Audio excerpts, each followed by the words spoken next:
Então, para fazer laudos e pareceres, o que a gente precisa? Vai depender, né, justamente dessa vertente. Nós vamos fazer laudos ou pareceres em matéria puramente contábil ou em matéria financeira. Aí, dependendo, você vai precisar adquirir essa expertise, esse conhecimento, tá? Então, em laudos que envolvam, por exemplo, né, elementos de contabilidade, como, por exemplo, prestação de conta, então você tem que ter, né, o conhecimento básico de contabilidade, tá? E conhecimento básico de contabilidade aí? Registro contábil, né, débito e crédito, e aí a gente está falando de razão, né, diário. Inclusive, o livro diário, ele é um documento de comprovação, né, da movimentação comercial da empresa, né? É um documento admitido, né, em juízo. O contador tem fé pública, tá bom?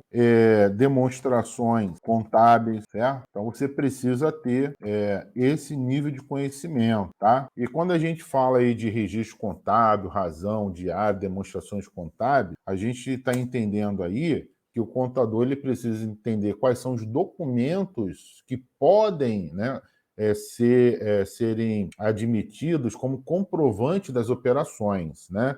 Então, o contador, ele sabe que, por exemplo, um documento lá de bloquinho de venda, isso não serve como comprovação de venda, né? Notinha de orçamento, tem que ter a nota fiscal, né? Tem que ter o cupom fiscal.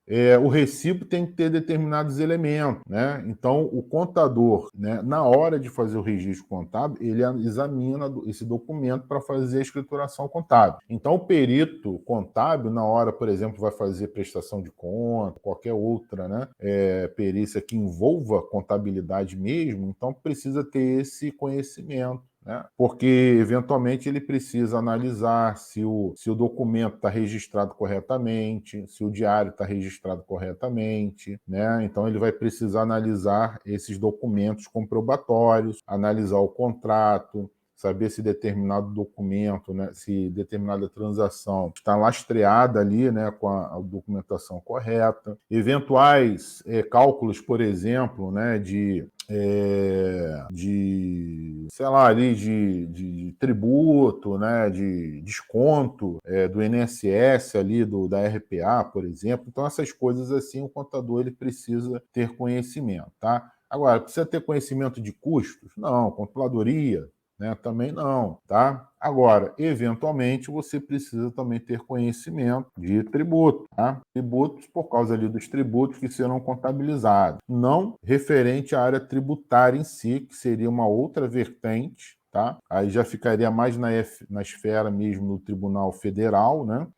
E se você for pelo caminho, por exemplo, da perícia financeira, né, perícia contábil em matéria financeira, aí você vai ter conhecimento, né, de matemática financeira, né? Matemática financeira. Aí seria juros, né, simples, juros compostos, sistemas de amortização, tá? Sistema de amortização, deixa eu ver mais aqui, índices